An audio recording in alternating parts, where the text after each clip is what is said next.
الحمدللہ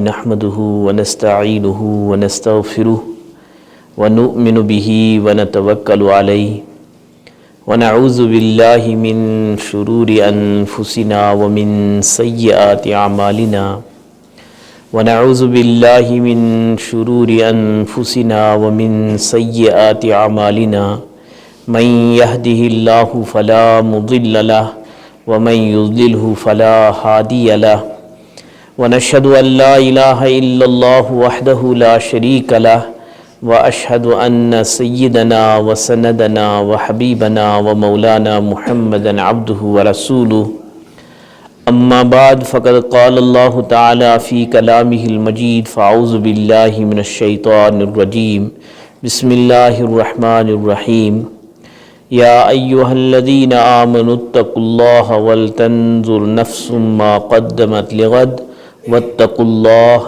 ان اللہ خبیر بما تعملون آمنت باللہ صدق اللہ مولانا العظیم وصدق رسولہ النبی الکریم ونحن علی ذلک من الشاہدین والشاکرین والحمد للہ رب العالمین اللہم صلی علی محمد وعلی آل محمد کما صلیت علی ابراہیم وعلی آل ابراہیم انکا حمید مجید اللہم بارک علی محمد وعلی آل محمد کما بارکت علی ابراہیم وعلی آل ابراہیم انکا حمید مجید وصلی اللہ تعالی علی خیر خلقہ محمد وعلی آلہ واصحابہ اجمعین۔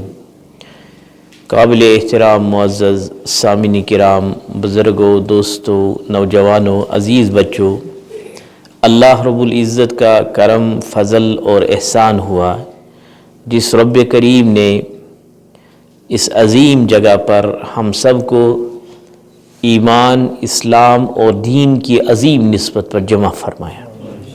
یہ اللہ رب العزت کا بڑا کرم، بڑا فضل اور بڑا احسان ہے۔ اللہ رب العزت نے ہمیں زندگی دی ہے۔ اس زندگی میں بہترین ساعات اور بہترین وقت وہی ہے جو اللہ اور اللہ کے رسول صلی اللہ علیہ وسلم کے ذکر میں گزرے۔ لہذا اللہ تعالیٰ نے ہم سب کو اپنے اس عظیم گھر میں جمع فرمایا، اللہ کا لاکھ لاکھ شکر اور احسان ہے۔ اب ہم یہاں جمع ہوئے ہیں، میں آپ کی اس مسجد میں پہلی مرتبہ آیا ہوں۔ اب اللہ تعالیٰ وہی کہلائے جس سے ہم سب کی دنیا اور آخرت کی کامیابی، فلاح اور کامرانی حاصل ہو، جو ہم سب کے لیے ہدایت، نجات کا ذریعہ بنے۔ اللہ تعالیٰ نے ہم سب کو پیدا فرمایا ہے، ہم نہیں تھے، ہمیں جو دنیا میں لایا وہ لانے والی ذات اللہ کی ہے۔ وہ ہم سب کو پیدا کرنے والی ذات اللہ کی ذات ہے، ہم سب کو وجود دینے والی ذات اللہ کی ذات ہے۔ ہمارے پاس جو کچھ بھی ہے وہ اللہ کا دیا ہوا ہے، ہمارا اپنا کچھ بھی نہیں ہے۔ ہاں، اللہ کا احسان ہے، اللہ نے سب کچھ دیا۔ سب کچھ دینے کے بعد فرمایا ان اللہ اشتری من المؤمنین انفسہم واموالہم بان لہم الجنہ۔ گویا اللہ نے مالک ہم کو ٹھہرایا، پھر فرمایا تمہارے پاس جو تمہاری جان ہے، تمہارے پاس جو تمہارا مال ہے، اس مال کو میں خریدتا ہوں، اس مال کو میں خریدتا ہوں، اور جو تم اپنا مال اور اپنی جان میرے حوالے کرو گے، میرے حکم کے مطابق اسے استعمال کرو گے تو میں اس کے بدلے میں تمہیں جنت عطا فرماؤں گا، میں اس کے بدلے میں تمہیں جنت عطا کروں گا۔ تو ہمارے پاس اپنا کچھ بھی نہیں ہے، جو کچھ بھی ہے یہ اللہ کا دیا ہوا ہے۔ مثال، اللہ نے ہمیں اتنی نعمتوں سے نوازا ہے، اگر ہم گننا شروع کریں تو نہیں گن سکتے، شمار ہی نہیں کر سکتے ہیں۔ اللہ نے سچ فرمایا ہے نا، وَإِن تَعُدُّوا نِعْمَةَ اللَّهِ لَا تُحْصُوهَا۔ اگر تم اللہ کی دی ہوئی نعمتوں کو گننا چاہو تو نہیں گن سکتے ہو، شمار نہیں کر سکتے ہو۔ مثلا ہم اپنے ہی اوپر قیاس تھوڑا غور کریں، اللہ نے ہم سب کو آنکھوں کی بینائی عطا فرمائی. اس سے پوچھے جس کے پاس یہ نعمت نہیں ہے، اس سے پوچھیں جس کے پاس یہ نعمت نہیں ہے. پھر اللہ کے محبوب صلی اللہ علیہ وسلم سے پوچھے جس سے اللہ اس سے محروم رکھے، جس سے اللہ تعالیٰ آنکھوں کی روشنی، آنکھوں کی بینائی سے محروم رکھے. اس سے اللہ تعالیٰ بھی فرماتے ہیں کہ میں اس بندے کو جنت سے کم کے بدلہ دینے پر راضی نہیں ہوں. وہ اللہ نے بھی اس نعمت کی اتنی فضیلت بیان کی کہ جس سے میں اس نعمت سے محروم رکھوں اس کو میں جنت ضرور عطا کروں گا. اس کا مطلب بڑی نعمت جو ہے بہت ساری ہے، ان میں سے ایک نعمت ہے اللہ نے ہمیں آنکھوں کی روشنی عطا کی ہے، آنکھوں کی بینائی عطا کی. پھر اللہ نے ہمیں گویائی عطا کی ہے، ہم بات دوسرے کے سامنے کر سکتے ہیں، دوسرے کو اپنی بات سمجھا سکتے ہیں. یہ گویائی بھی اللہ کی بڑی نعمت ہے. اسی طرح سے آپ اور ہم کھاتے ہیں، کھانے میں ہماری ناک، ہمارے ہاتھ، ہمارے ہونٹ، ہماری زبان، ہمارے دانت استعمال ہوتے ہیں. گویا چک یہیں سے ہو جاتا ہے. پہلے ناک کے سامنے کہیں بدبو تو نہیں، پھر زبان پر لے جاتے ہیں کہیں اس میں کوئی کانٹا تو نہیں، پھر اس کے بعد چبانے کے بعد یہ نیچے تاکہ ہضم اچھی طرح ہو جائے. یہ سسٹم اللہ نے بنایا، یہ نظام اللہ نے بنایا، اور ہمیں اللہ نے ہر چیز سے نوازا ہے. مثلا سونگنے کی صلاحیت بھی دی ہے، چبانے کی صلاحیت بھی دی، ہضم ہونے کی صلاحیت بھی دی. یہ اس سے پوچھے جس سے کھانے کے بعد ہضم نہیں ہوتا ہے. لہذا اللہ کی ایک ایک دی ہوئی نعمت، اس کی ہم قیمت نہیں چکا سکتے ہیں. کتنی بڑی نعمتیں اللہ نے دی اور ہمارے مانگے بغیر اللہ نے ہم سب کو عطا کی ہے. اسی طرح سے دماغ کا سوچنا، آپ اس سے پوچھے جب وہ انسان اس عمر کو پہنچ جاتا ہے جس میں اللہ تعالیٰ نے فرمایا وَمِنْكُمْ مَنْ يُرَدُّ إِلَىٰ أَرْذَلِ الْعُمُرِ لِكَيْ لَا يَعْلَمَ بَعْدَ عِلْمٍ شَيْئًا. اللہ تعالیٰ تم میں سے کچھ لوگوں کو اس عمر تک پہنچا دیتے ہیں. اللہ تعالیٰ تم میں سے کچھ لوگوں کو اس عمر تک پہنچا دیتے ہیں جس عمر میں جانی ہوئی باتیں سب بھول جاتا ہے انسان. وہ انسان کو پتہ ہوتا ہے لیکن اللہ تعالیٰ یہ جو یاداشت ہے یہ یاداشت اللہ تعالیٰ چھین لیتے. تو ہم سب کو اللہ تعالیٰ نے یاداشت دی ہے. ہم پہچانتے ہیں میرے سامنے کون ہے. باپ ہے، اس کا مقام الگ ہے. ماں ہے، اس کا مقام الگ ہے. باپ کو دیکھ کر، ماں کو دیکھ کر میں یہ دین سامنے رکھ کر یہ سوچتا ہوں کہ میں اس باپ اور اس ماں کی طرف اگر محبت کی نگاہ سے دیکھوں تو مجھے اللہ تعالیٰ مقبول حج اور مقبول عمرے کا ثواب عطا فرماتے. لیکن یہ کب؟ جب اللہ نے سوچنے کی صلاحیت عطا کی ہے. پھر مجھے یہ بھی ہے کہ میں جو پڑھتا ہوں یا جو دیکھتا ہوں، جو سنتا ہوں، وہ میرے ذہن میں وہ بات آ جاتی ہے. میں اس کو اچھی طرح سن لیتا ہوں، یعنی کانوں سے سن لیتا ہوں اور دماغ میں اس کو محفوظ کر لیتا ہوں اور پھر دل میں بٹھا لیتا ہوں. دل میں بٹھا لینے کے بعد اس کو اپنے عمل کے ذریعے سے ظاہر کرتا ہوں. مجھے اللہ نے کہا ہم نے تمہیں پیدا کیا. اب پیدا ہونے کے بعد چونکہ جس نے ہمیں بنایا، ہم نے دنیا میں دیکھا جو انسان کوئی چیز بناتا ہے، مثال آپ موبائل لاتے ہیں یا آپ گاڑی لاتے ہیں، اس موبائل کے ساتھ اور اس گاڑی کے ساتھ چھوٹی سی ایک کتاب ہوتی ہے. اس کتاب میں لکھا ہوتا ہے یہ موبائل کس طرح استعمال کرنا ہے، یہ گاڑی کس طرح چلانی ہے، اس کو کس طرح استعمال کرنا ہے. اگر میں ان اصولوں کے تحت چلوں تو میرا موبائل کامیاب، میری گاڑی کامیاب. اگر میں ان اصولوں کی خلاف ورزی کروں تو میری گاڑی بھی ناکام، میرا موبائل بھی ناکام، میں بھی ناکام. وہ بنانے والے نے ساتھ ہی کچھ اصول دیے ہیں. ان اصول کے تحت اگر اس کو چلایا جائے تو کامیاب ہے، اگر ان اصول کے خلاف چلایا جائے ناکام ہے. اسی طرح اللہ نے ہم سب کو بنایا ہے. ہم سب کو بنانے کے بعد وہیں سے زندگی گزارنے کے اصول دیے ہیں. اگر ہم سب کی زندگی ان اصولوں کے تحت ہو تو کامیاب. اگر ہم میں سے کسی کی زندگی ان اصولوں میں سے کسی اصول کے خلاف ہو تو ہم ناکام. وہ اصول کیا ہے؟ وہ اللہ نے قرآن دیا ہے جس میں ہم سب کو بتایا گیا کہ تمہیں میں نے پیدا کیا، اللہ نے ہم کو پیدا کیا. اب جب اللہ ہمارا خالق ہے، اللہ ہمارا مالک ہے، اللہ ہی کا سب کچھ دیا ہوا ہے. آپ 5 وقت کی نمازیں پڑھتے ہیں. الحمدللہ رب العالمین، تمام تعریفیں اس اللہ کے لیے ہے جو تمام جہانوں کا رب ہے، جو تمام جہانوں کا رب ہے. گویا کہ ہم سب اللہ کو رب العالمین مانتے ہیں، ہم سب اللہ کو اپنا معبود مانتے ہیں، اور سب سے زیادہ رحم کرنے والا اللہ ہے، سب سے زیادہ مشفق اور محسن اللہ ہے. یہ ہم سب مانتے ہیں. گویا اللہ کو ہم مانتے ہیں. الحمدللہ ہم نے ایمان لایا ہے. ہم سب کا کلمہ مشترک ہے، لا الہ الا اللہ محمد الرسول اللہ. اللہ تیرے سوا کوئی عبادت کے لائق نہیں، بس تیری ہی عبادت جائز ہے، کسی اور کی عبادت جائز نہیں ہے. یعنی ہم نے یہ مانا ہے، ہمارے اہل و عیال نے مانا ہے، اشہد اللہ الہ الا اللہ و اشہد ان محمدًا عبدہ و رسولہ. میں گواہی دیتا ہوں، یا میری بیٹی یا میری بیوی کہتی ہے یا میری ماں کہتی ہے، میں گواہی دیتی ہوں کہ اللہ کے سوا کوئی عبادت کے لائق نہیں، اللہ کے سوا کوئی عبادت کے لائق نہیں. اس کا مطلب مجھے جو نماز پڑھنی ہے اللہ کے لیے پڑھنی ہے، مجھے آنے والے مہینے میں روزہ رکھنا ہے اللہ کے لیے رکھنا ہے، مجھے سجدہ کرنا ہے تو کس کے سامنے؟ اللہ کے سامنے. مجھے ہاتھ پھیلانے ہیں تو کس کے سامنے؟ اللہ کے سامنے. چونکہ دینے والی ذات اللہ کی ہے، کوئی اور نہیں دے سکتا ہے.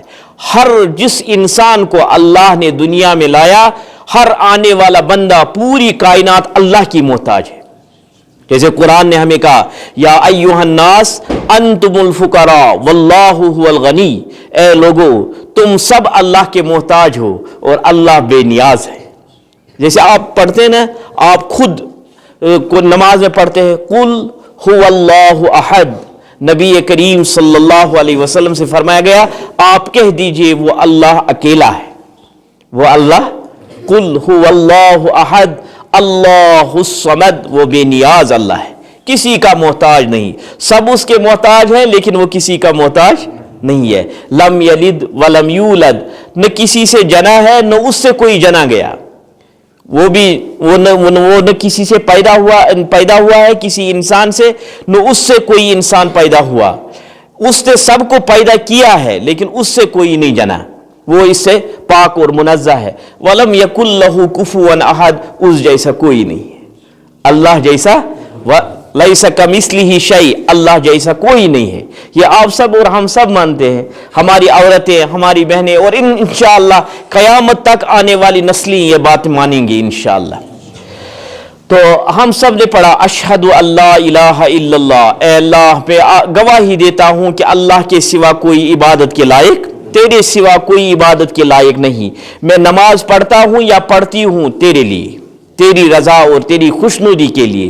میں جب نماز کے لیے کھڑا ہوتا ہوں یا کھڑی ہوتی ہوں تو میرا یہ یقین ہوتا ہے کہ اللہ مجھے دیکھتا ہے، اللہ مجھے دیکھ رہا ہے. اور دوسری گواہی ہم دیتے ہیں، وَأَشْهَدُ أَنَّ مُحَمَّدًا عَبْدُهُ وَرَسُولُهُ. میں گواہی دیتا ہوں، یا ہماری عورتیں کہتے ہیں میں گواہی دیتی ہوں کہ حضرت محمد صلی اللہ علیہ وسلم اللہ کے پیدا کیے ہوئے بندے ہیں، اللہ کے پیدا کیے ہوئے بندے ہیں. جیسے اللہ نے قرآن پاک میں فرمایا، سبحان الذی اسری بعبدہ لیلا من المسجد الحرام الی المسجد الاقصی، کہ پاک ہے اس اللہ کی ذات جو اپنے بندے کو رات کے کچھ مختصر حصے میں مسجد حرام سے مسجد اقصی تک، اور پھر وہاں سے آسمانی سفر کرایا رات کے کچھ حصے میں. تو اللہ نے رسول پیدا کیا، اور ہم ایمان رکھتے ہیں کہ حضرت محمد صلی اللہ علیہ وسلم اللہ کے پیدا کیے ہوئے بندے ہیں، لیکن ایسے پیدا کیے ہوئے بندے کہ شروع سے آخر تک دنیا نہ ایسا بندہ دیکھ پائی نہ دیکھ پائے گی. ایسے بندے کو پیدا فرمایا اور اس کو اپنا پیغمبر بنایا، اس کو اپنا رسول بنایا. اور عام رسول نہیں بلکہ ما کان محمد ابا احد من رجالکم ولکن رسول اللہ وخاتم النبیین، کہ حضرت محمد صلی اللہ علیہ وسلم تم میں سے کسی مرد کے باپ تو نہیں ہے. ما کان محمد ابا احد من رجالکم ولکن رسول اللہ، لیکن وہ اللہ کے رسول ہیں، اور ایسے رسول ہیں جن پر اللہ تعالیٰ نے نبوت کا سلسلہ ختم فرمایا، جن پر اللہ تعالیٰ نے نبوت کا سلسلہ ختم فرمایا. یعنی ہم اور ہمارا اہل و عیال یہ مانتا ہے، اس پر ایمان رکھتا ہے کہ آخری نبی، ہم اس نبی کے امتی ہیں جو آخری نبی ہے، جس کے بعد کوئی نبی نہیں آ سکتا ہے۔ نبی کریم صلی اللہ علیہ وسلم فرمایا لو کان بعدی نبی لکان عمر، اگر میرے بعد کسی کے اندر نبی بننے کے اوصاف تھے تو وہ تھے حضرت عمر کے اندر۔ اگر اللہ کو میرے بعد کسی کو نبی لانا ہوتا، بنانا ہوتا، تو وہ حضرت عمر کو بناتے، لہذا مجھ پر نبوت کا سلسلہ اللہ نے ختم فرمایا۔ لہذا ہمارا ایمان ہے کہ نبی کریم صلی اللہ علیہ وسلم کی ہم امتی ہے، وہ اللہ کا پیدا کیا ہوا بندہ ہے، اللہ کا بھیجا ہوا رسول ہے، اور آخری نبی ہے، یعنی خاتم النبیین صلی اللہ علیہ وسلم ہے۔ ہمارا اس پر اتنا مضبوط ایمان ہے، اگر ہم میں سے کسی ان پڑھ کو کوئی انسان یہ بتائے کہ میں علیاذ باللہ میں اللہ کا نبی ہوں، تو ہمارا ان پڑھ انسان یا ہماری ان پڑھ جس نے کچھ بھی نہیں پڑھا ہو عورت، وہ اس کو فوراً کہتی ہے تو لعنتی ہے، تو لعین ہے، تو ذلیل ہے۔ اسے پوچھے کیوں؟ وہ کہتا ہے آگے سے کہ نبی کریم صلی اللہ علیہ وسلم آخری نبی ہے، ان کے بعد کوئی نبی نہیں آ سکتا ہے۔ یہ ہمارا مضبوط ایمان، پختہ عقیدہ ہے کہ نبی کریم صلی اللہ علیہ وسلم آخری نبی ہے۔ تو اللہ ہمارے خالق ہے، اللہ ہمارے مالک ہے، ہماری جو زندگی ہو وہ اللہ کے بتائے ہوئے اصولوں کے مطابق ہو۔ ایک تو اللہ کو ماننا، الحمدللہ ہم سب اللہ کو مانتے ہیں، وہ وحدہ لا شریک ہے، اس کا کوئی اس جیسا کوئی نہیں ہے، اسی نے ہم سب کو پیدا کیا ہے، جو ہمارے پاس ہے یہ سب اللہ کا دیا ہوا ہے، لیکن ساتھ ساتھ ہمیں اللہ کی بھی ماننی ہے۔ ایک ہوا اللہ کو ماننا، دوسرا ہوا اللہ کا فرمایا ہوا یا اللہ کے حکم کو ماننا۔ تو ہم نے یہ طے کیا ہے کہ ہم اللہ کے حکم کو مان کر چلیں گے، اللہ کے حکم کو مان کر زندگی گزاریں گے، اللہ کے حکم کے تحت اپنی زندگی گزاریں گے۔ تو ایک تو اللہ، اور یہ بھی کہ دنیا میں جتنے بھی بڑے مشکلات ہیں یا خوشیاں ہیں یا مصائب ہیں یا پریشانیاں ہیں، یہ سب اللہ کی طرف سے، یہ سب ہم سب یاد کرتے تھے نا بچپن میں، آمنت باللہ، آمنت، دو نام تھے ان کے، ایمان مفصل، ایمان مجمل، ایمان مفصل، ایمان مجمل۔ اس میں ہم پڑھتے تھے آمنت باللہ، میں ایمان لایا اللہ پر، میں ایمان لایا ہوں اللہ پر، آمنت باللہ، یعنی اس کا مطلب میں اللہ کو اپنا معبود برحق، لا معبود الا اللہ، لا مقصود الا اللہ، میں جس کی عبادت کروں گا وہ صرف اللہ کی ذات ہے، میں جس کی بندگی کروں گا وہ صرف اللہ کی ذات ہے، اس کے علاوہ میں کسی کی بندگی نہیں کروں گا، کسی کی بندگی نہیں کروں گا۔ گویا اللہ کے علاوہ کسی کی بندگی کرنا یہ ہم مانتے ہیں حرام ہے، یہ جائز نہیں ہے۔ تو ایک ہو گئے اللہ کو ماننا، معبود برحق وہ اللہ کی ذات ہے، اور دوسرا یہ کہ اللہ ہی کی مان کر زندگی گزاریں گے، اللہ کے حکم کے تحت اپنی زندگی گزاریں گے، وہ بھی ہم نے طے کیا ہے۔ اور ساتھ ساتھ یہ بھی جو قدرت اللہ کو حاصل ہے وہ کسی کو حاصل نہیں ہے۔ اسی وجہ سے آپ نے اور ہم نے قرآن پاک میں پڑھا ہے ان اللہ علی کل شیء قدیر، کہ اللہ تعالی ہر چیز پر قدرت رکھتے ہیں، یعنی جو ناممکن ہو اس کو بھی ممکن بنانے والی ذات اللہ کی ہے۔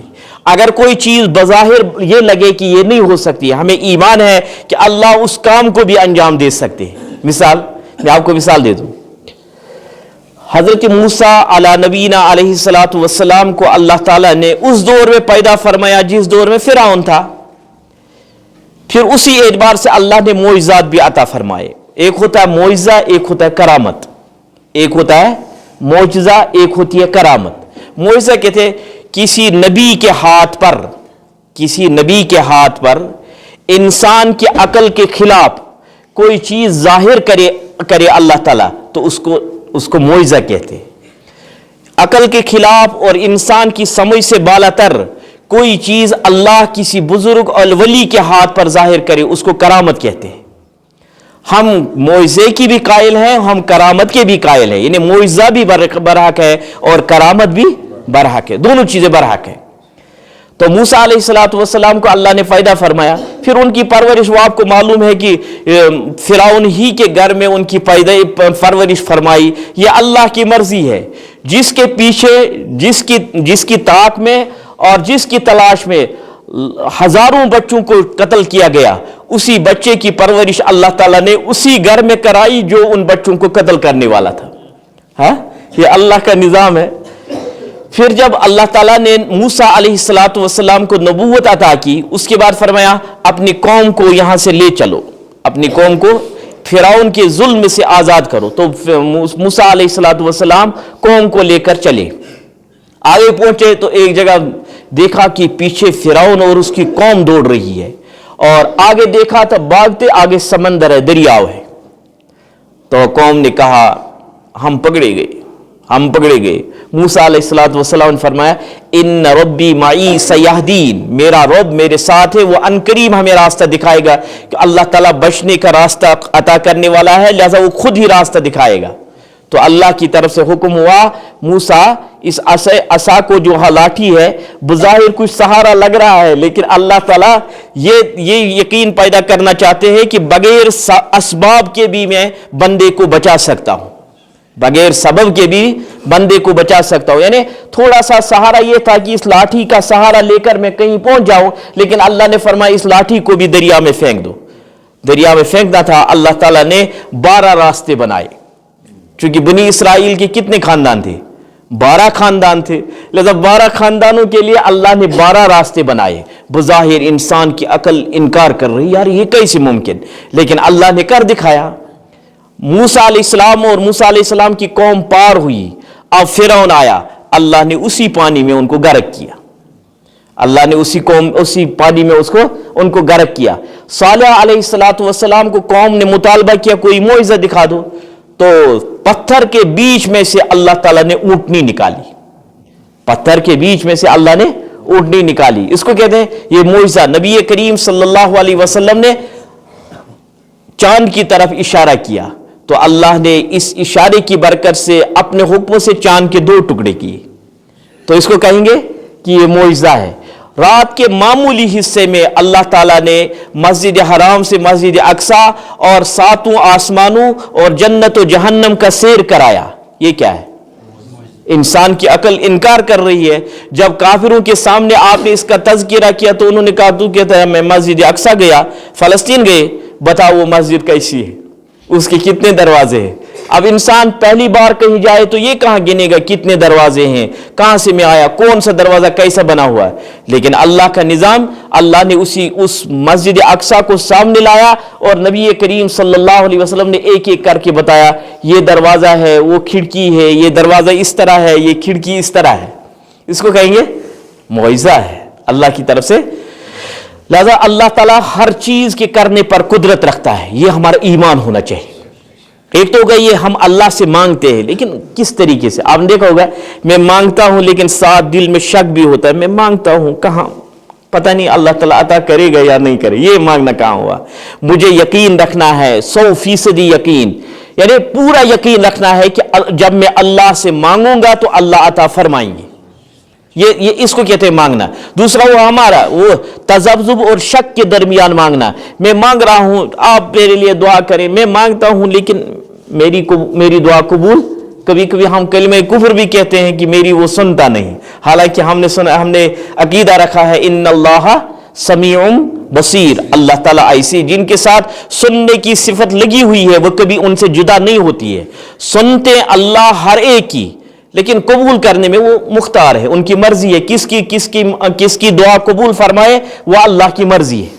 لہذا جب ہم اللہ پر ہم پورا بھروسہ، پورا یقین، پورا ایمان رکھیں کہ اللہ ہی دینے والا ہے، اللہ کی قدرت سے بڑھ کر کسی کی قدرت نہیں، اللہ کی طاقت سے بڑھ کر کسی کو طاقت اللہ نے عطا نہیں کی ہے. سب سے بڑی طاقت جو ہے وہ اللہ کے پاس ہے. اب جب ہم اس انداز سے اللہ کو مانیں گے، اب دیکھیں کیا ہوگا. اگر ہمارے گھر میں کوئی صدمہ آیا، کسی کو ہم اس کا مجرم نہیں ٹھہرائیں گے، ہم کہیں گے یہ اللہ کا منشا ہے، اللہ کی مرضی ہے. اگر کوئی بیمار ہوا تو کیا کہیں گے یہ کب ہوا؟ جب اللہ نے چاہا. اگر کسی کو صحت عطا کی، صحت ملی تو کیا کہیں گے یہ کس نے دی؟ اللہ نے. یا جیسے ہمارا مزاج ہے ہم جانوروں کو انسانوں کو اس کا سبب ٹھہراتے ہیں. مثال آپ چلتے ہیں شام کو واپس آتے ہیں, آپ کہتے ہیں میں صبح نکلا تھا گھر سے لیکن مجھے صبح ہی معلوم تھا آج کچھ نہ کچھ ہوگا. کیا خدا تھے؟ الیاذ باللہ. غیب جاننے والے تھے؟ نہیں. اصل میں راستے میں جاتے جاتے ایک آدمی ملا, اس آدمی کی وجہ سے صبح ہی طے کیا تھا آج کچھ نہ کچھ ہونا ہے. اب کیا فرق رہا تجھ اور ان لوگوں میں, یا مجھ میں یا ان لوگوں میں جو نبی کریم صلی اللہ علیہ وسلم کے دور سے پہلے تھے؟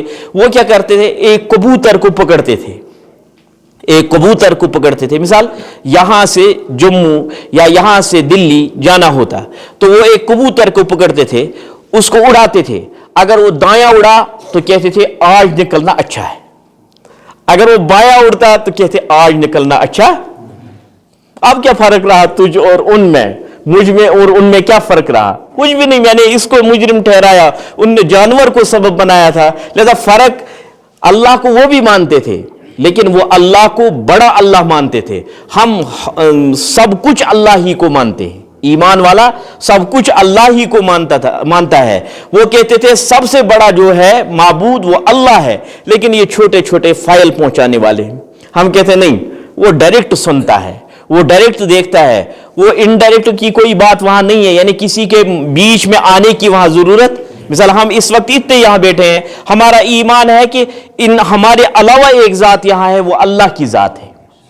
قرآن نے خود کہا ہے نا, الم تر ان اللہ یعلم ما فی السماوات و ما فی الارض. کیا تو نے دیکھا یا تو جانتا ہے؟ الم تر ان اللہ یعلم ما فی السماوات و ما فی الارض, کہ بلا شبہ اللہ تعالیٰ جانتا ہے جو کچھ زمین اور جو کچھ آسمان میں ہے. کون جانتا ہے؟ اللہ تعالیٰ. الم تر ان اللہ یعلم ما فی السماوات و ما فی الارض ما یکون من نجوى ثلاثۃ الا هو رابعهم. اگر تم کہیں تین آدمی مل کر بات کر رہے ہو تو چوتھا وہاں اللہ ہوتا ہے. ہاں, ما یکون من نجوى ثلاثۃ الا هو رابعهم ولا خمسۃ الا هو سادسهم ولا ادنى من ذلك ولا اکثر الا هو معهم. اگر پانچ کہیں تو چھٹا اللہ, اگر چھ کہیں تو ساتواں اللہ, اس سے کم یا اس سے زیادہ جہاں بھی تم ہو وہاں ایک ذات ہے. وہ کون ہے؟ وہ اللہ کی ذات ہے. اور قرآن نے کہا سب سے زیادہ جو انسان کے قریب ہوتا ہے, نزدیک ہوتا ہے, وہ کون سی ذات ہے؟ نحن اقرب الیہ من حبل الورید. یہ شاہ رگ جو ہے نا, اس سے بھی قریب اللہ کی ذات ہے. وہ ہمارا معبود ہے, وہ ہمارا اللہ ہے, وہ ہماری حرکات اور سکنات سب کو جانتا ہے. وہاں کوئی آج تو سی سی کیمرہ کے ذریعے ہمیں اندازہ لگتا ہے کہ اللہ کا نظام کتنا ٹائٹ ہوگا. اللہ نے پہلے ہی فرمایا تم جو کچھ کرتے ہو یہ سب کچھ اللہ تعالیٰ دیکھتا ہے, جانتا ہے. کل بندہ وہ افسوس کرے گا نا, ما لہذا الکتاب لا یغادر صغیرۃ ولا کبیرۃ الا احصاها. اے اللہ تیرا نظام کیا نظام ہے, کتنا سخت نظام اور کتنا ٹائٹ نظام ہے. اگر میں نے کہیں چھوٹی غلطی کی ہے وہ بھی درج ہے, اگر میں نے کہیں بڑا کوئی جرم کیا ہے وہ بھی لکھا ہوا ہے. کل جو افسوس ہم کریں گے اس افسوس سے پہلے یہی سوچ لیں گے ہم کہ ہمیں وہاں افسوس کرنے کی ضرورت نہ پڑے, وہاں شرمندہ نہ ہوں. اس سے پہلے ہی ہم اپنی زندگی گزاری ہوئی زندگی پر یہی تھوڑا سا محاسبہ کریں گے کہ ہماری زندگی گزر کیسی رہی ہے اور گزارنی کیسی ہے, اصل مسلمان کی زندگی کیا ہے. تو سب سے بڑا طاقت والا اور سب سے بڑی قدرت والا وہ اللہ کو مانے, پھر اس کو گھر میں فٹ بھی کرے. یعنی اپنے اہل و عیال پر اس کو تھوڑا دیکھیں کہ ہمارے اہل و عیال میں یہ پورا تصور ہے یا نہیں.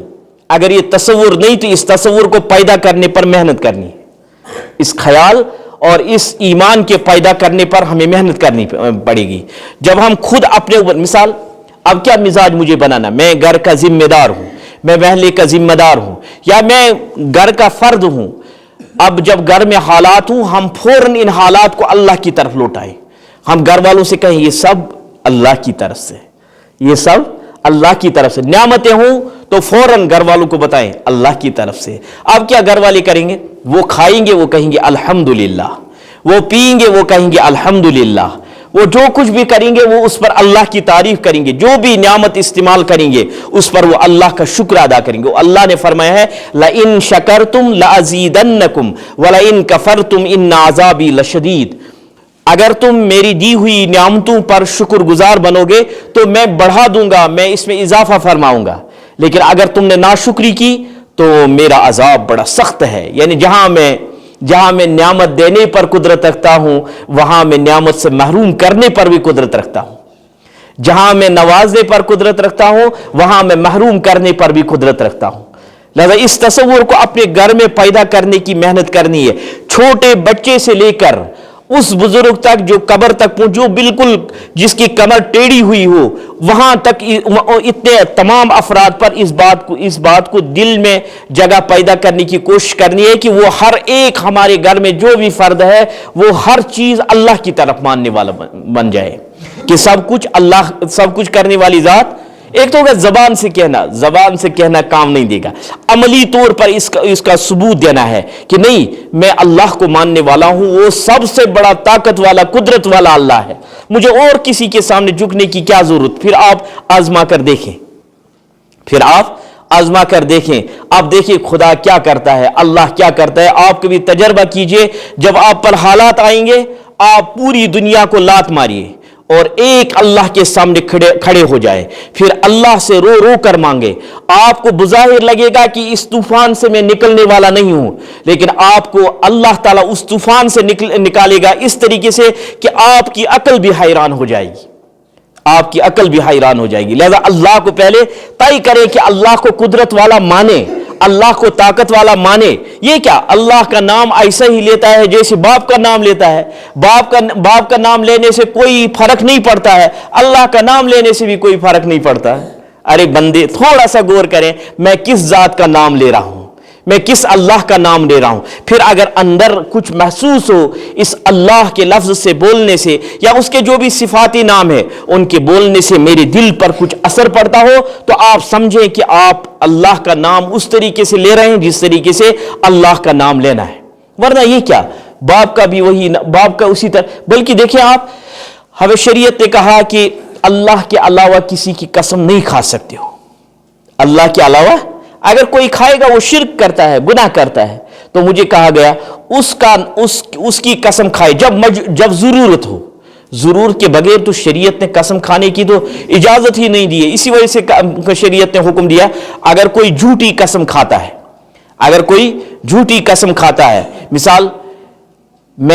مثال میں خدا کی قسم یہ کام نہیں کروں گا. مثال ہمارا جوان کہتا ہے میں خدا کی قسم اس ٹیم کے ساتھ نہیں کھیلوں گا کرکٹ، میں اس ٹیم کے ساتھ نہیں کھیلوں. پھر اپنے بھائی چارگی میں آ گیا، ادھر سے بھی ایک ہے یار تو کیا کرتا ہے، ادھر سے بھی ایک ہے یار کیا کرتا ہے یار تو نے کیا کیا یار.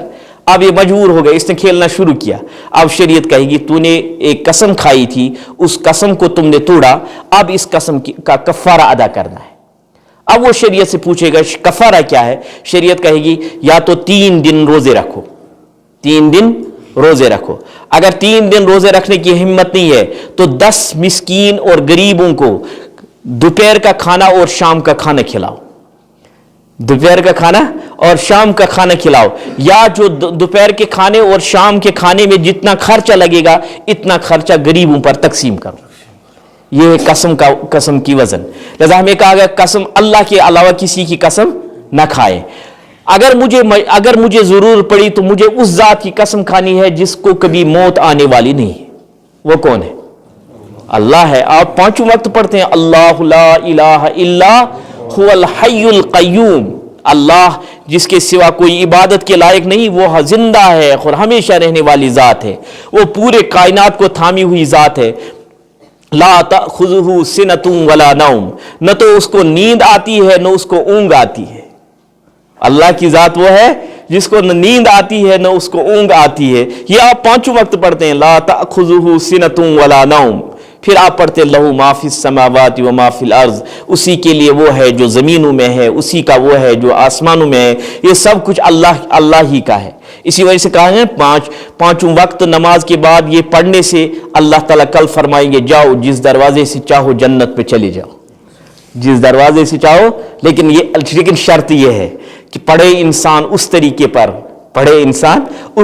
پر جس طریقے پر اللہ نے قرآن کو نازل کیا ہے، جس طریقے پر اللہ نے قرآن کو نازل کیا. ورنہ کبھی کبھی انسان کے لیے یہ پڑھنا ہی مصیبت بن جاتی ہے. مثال وہ حدیث پاک میں آیا ہے نا، رب قارئ یقرأ القرآن ویلعنہ القرآن، بہت سے قرآن پاک پڑھنے والے ایسے ہیں جن پر قرآن پڑھنے کے بعد یہ قرآن ان پر لعنت کرتا ہے، یہ قرآن ان پر لعنت کرتا ہے۔ لہذا بہت سارے حق ہیں ہم پر، ان میں سے میں عرض کر رہا تھا کہ اللہ ہمارا خالق ہے، اللہ ہمارا مالک ہے، سب کچھ دینے والی ذات اللہ کی ذات ہے۔ لہذا اپنے اہل و عیال کے دل میں بھی بٹھاؤ کہ بڑی ذات اللہ کی ذات ہے۔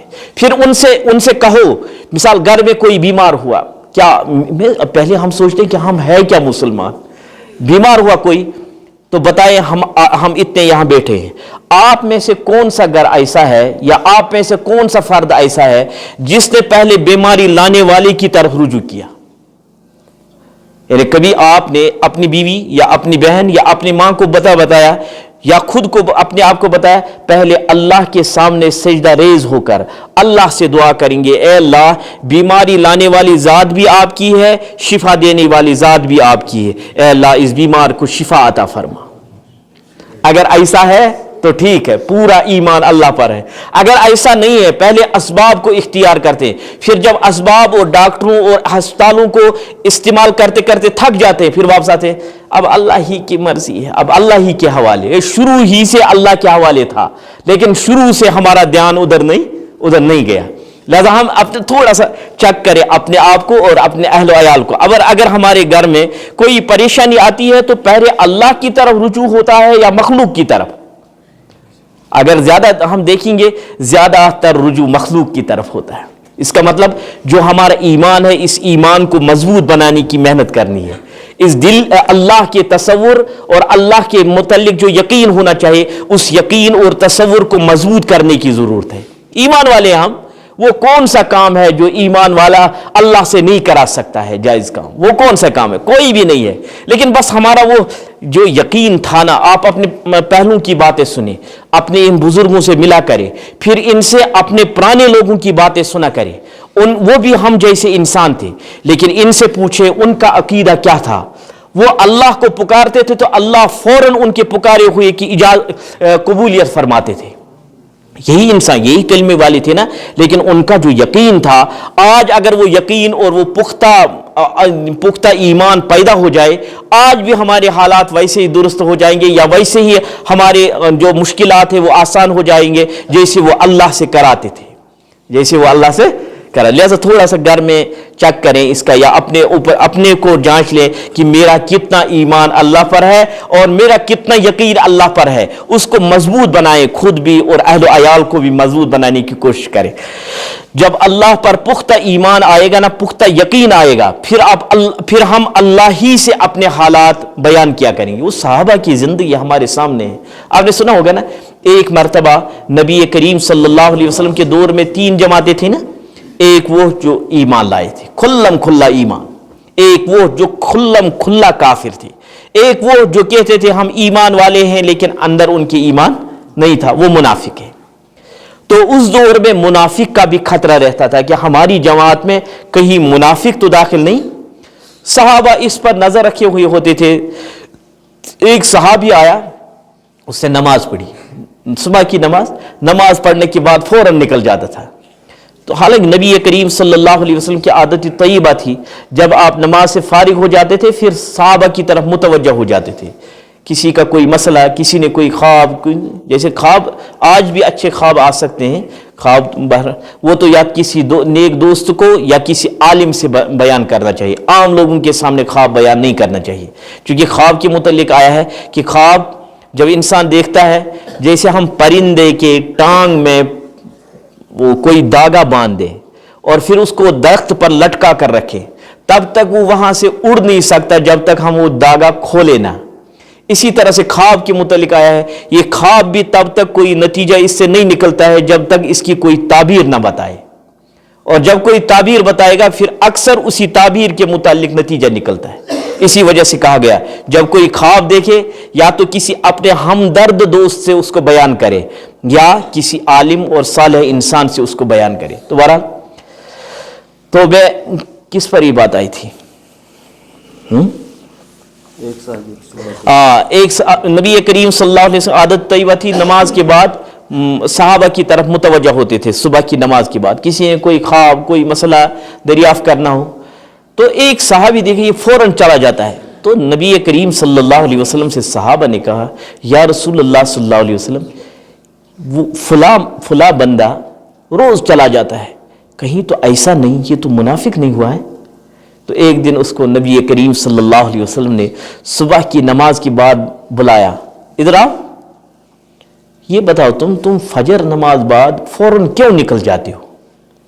اب صحابی تھا تو ویسے سر نیچے کیا ہو حضرت, بس مجبوری, لیکن نبی کریم صلی اللہ علیہ وسلم تو تربیت کرنے والے تھے تو انہوں نے فرمایا نہیں بتاؤ.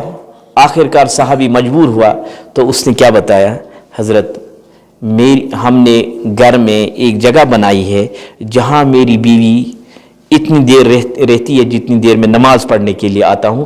ہمارے گھر میں یہی ایک چادر ہے, میں یہ چادر اوڑھ کر یہاں نماز پڑھتا ہوں, پھر یہاں سے گھر جاتا ہوں, اس کے بعد میری بیوی اوڑھ کر اس کو نماز پڑھتی ہے, اس کو اوڑھ کر. اب دیکھیں اصل میں اب مجھے بات بتانی, یہ صحابی جب گھر گیا اس دن جانے میں دیر ہوئی, بیوی نے پوچھا دیر کیوں کی؟ کہا مجھے نبی کریم صلی اللہ علیہ وسلم نے بلایا. تو کیا ہوا؟ پھر یہ پوچھا کہیں ایسا تو نہیں, بیوی کہتی کہیں ایسا تو نہیں تم نے وہ راز ظاہر کیا جو اللہ اور ہمارے درمیان تھا؟ کہیں ایسا تو نہیں ہے تم نے اس راز کو آج ظاہر کیا, فاش کیا جو راز ہمارے اور اللہ کے درمیان تھا؟ تو صحابی کہتا ہے مجھے نبی کریم صلی اللہ علیہ وسلم نے بار بار پوچھا کہ تم کیوں جلدی چلے جاتے ہو, تو میں مجبور ہوا بیان کرنے پر. تو بیوی کہتی ہے جو نصرت آج تک اس پر اللہ کی طرف سے آتی تھی اب وہ آنی بند ہو جائے گی, اب وہ آنی. یہ تھا صحابہ کا مزاج. لہذا جو بھی بات ہو وہ کس سے بتانی ہے؟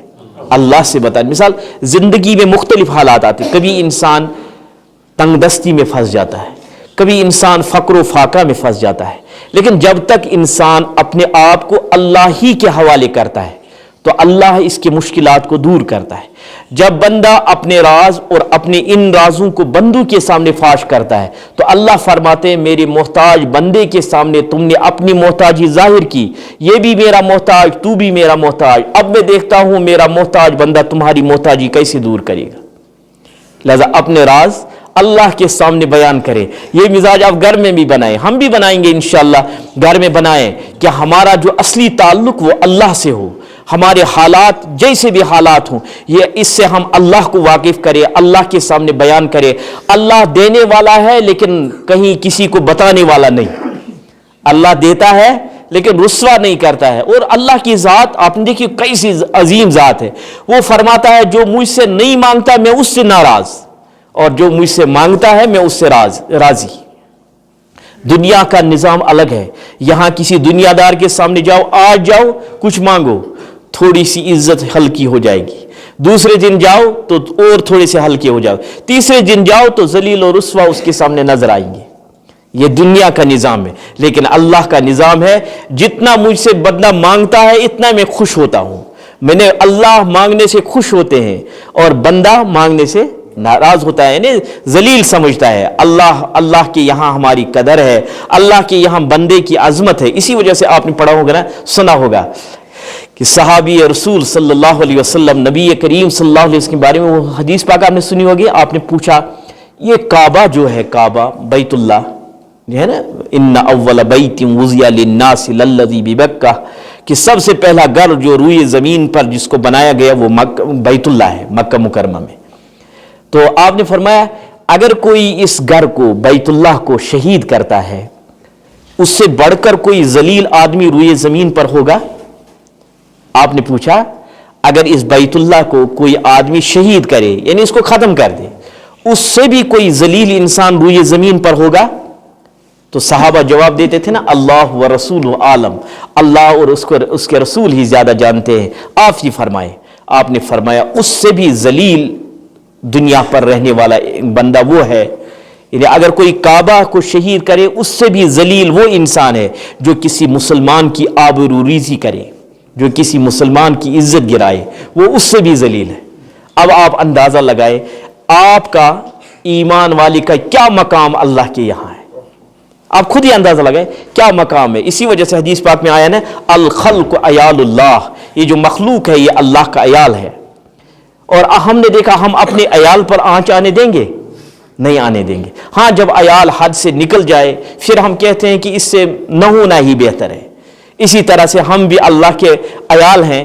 اگر ہم اللہ کے دیے ہوئے حدود میں رہے تو اس کا مطلب اللہ ہمیں ذلیل اور رسوا ہونے نہیں دیں گے. اور جب ہم حدود کو توڑ کر باہر نکل جائیں گے، پھر آپ نے حدیث پاک سنی ہوگی نا، آپ نے حدیث پاک سنی ہوگی، نبی کریم صلی اللہ علیہ وسلم فرمایا کہ پوری دنیا میں یہ مسلمان ایک وقت ہوگا کہ مسلمان پوری دنیا کے لوگوں کے دلوں سے ان کی حیبت، ان کا روب، ان کا دبدبہ ختم کیا جائے گا.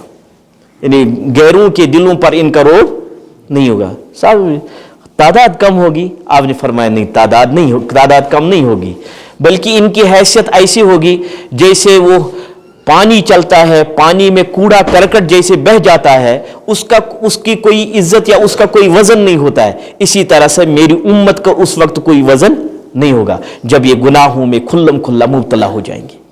جب یہ گناہوں میں کھلم کھلا مبتلا ہو جائے، ان کے یہاں جب بدکاریاں، زناکاریاں، بے حیائی کے کام عام ہو جائیں گے تو اللہ تعالیٰ مسلمانوں کا جو روب تھا اس روب کو اللہ تعالیٰ ختم کر دیں گے. تو ہم بھی تھوڑا سا اپنے اوپر، میں اپنے اوپر ہی اس کو فٹ کروں، میرا کیا حال ہے، میرا کیا حال تھا، یعنی جو مسلمان تھے ان کا کیا مقام تھا، میں بھی مسلمان ہوں، میرا کیا مقام ہے. لہذا اللہ سے اپنا تعلق قائم کرے، اپنا تعلق اور ساتھ ساتھ گھر والوں کا تعلق. ہم کہتے نا کشمیری کہتے ہیں پنس کلس پہ دو احتاف کر، یعنی اپنے سر کو بچا کر چلے، باقی جہاں کچھ ہو ہونے دو. نہیں، شریعت کا وہ اصول نہیں ہے. شریعت کہتی ہے کو انفسکم و اہلیکم نارا، تم اپنے آپ کو اور اپنے اہل و عیال کو جہنم کی آگ سے بچاؤ. جہنم کی آگ سے گو مجھے حکم دیا گیا تجھے یہی فکر نہیں کرنی میں بچ جاؤں، نہیں، تجھے فکر کرنی ہے کہ میں بھی بچ جاؤں، میرا اہل و عیال بھی بچ جائے. پھر اتنا ہی نہیں، جیسے نبی کریم صلی اللہ علیہ وسلم سے شروع میں فرمایا گیا تھا اس دعوت کو عام نہ کریں، اس کو محدود رکھیں. پھر فرمایا گیا نہیں اب نکل جائیں. وَأَنذِرْ عَشِيرَتَكَ الْأَقْرَبِينَ، آپ کے جو قریبی رشتہ دار ہیں ان کو ڈرائیں، ان کو اللہ کے قریب لائیں، ان کو اللہ پر ایمان لانے پر تیار کریں، اپنے رسول ہونے پر ان کو ایمان لانے کی دعوت دیں. اسی طرح سے ہم سب کی ذمہ داری ہے کہ ہم اللہ کی عظمت، اللہ کی جو تعریف ہے، اللہ کا جو مقام ہے، اللہ کا جو درجہ ہے، اللہ کی جو طاقت ہے، اس طاقت کو اپنے دل میں بسائیں اور اسی طرح سے اپنے اہل و عیال کے دل میں بسائیں. ہم اپنے دل میں بٹھائیں کہ اللہ سب سے بڑی ذات اللہ کی ذات ہے، سب سے بڑی طاقت اللہ کے پاس ہے، سب سے بڑی قدرت والا وہ اللہ ہے. لہذا اللہ کا نام یا اللہ سے جو بھی مانگنا ہو اس وقت ہم یقین رکھیں اللہ ہی کی ذات دینے والی ہے، اللہ ہی کی ذات دینے والی. انشاءاللہ پھر دیکھیں آپ، اللہ کبھی آپ کو یا ہم سب کو محروم نہیں کرے گا. جیسے ہم نے وہ حدیث پاک میں پڑھا ہے نا، کل ایک بندہ آئے گا، اللہ حساب لیں گے. حساب تو برحق ہے نا. یعنی یہ دیکھیں جب ہم یہاں سے جائیں گے تو آپ صلی اللہ علیہ وسلم نے ہم کو فرمایا ہے نا کہ دنیا میں جب تک ہو اچھے عمل کرو. اچھے عمل میں آتا ہے انسان 5 نمازیں پڑھے، انسان پڑوسیوں کے ساتھ اچھا سلوک کرے، انسان ہمسائیوں کے ساتھ اور رشتہ داری کے ساتھ اچھا سلوک کرے، جن کے ساتھ اٹھنا بیٹھنا ہو اخلاق سے پیش آ جائے، انسان ہمدردی کی زندگی گزارے، انسان دوسروں کے لیے جینا سیکھے. دوسرے کے لیے جینا، اگر کوئی پریشان ہے میرے دل میں یہ ہو کہ میں اس کے کام آ جاؤں، میرے دل میں یہ ہو کہ میں اس کے کام آ جاؤں. اگر کوئی مجھے لگے کہ یہ کسی اعتبار سے محتاج ہے، میری اس کو کہیں ضرورت ہے، تو میں اپنی زندگی کو ایسا بناؤں کہ اللہ مجھے ان لوگوں کے کام لائے جن کو ہماری ضرورت ہو. گویا دوسروں کے لیے جینا بھی سیکھے. تو دین نے ہمیں سکھایا کہ جو تمہارے ساتھ اٹھتے بیٹھتے ہوں ان کا بھی خیال کریں، اور جو عام مسلمان ہوں ان کے حقوق کی طرف بھی توجہ کرو.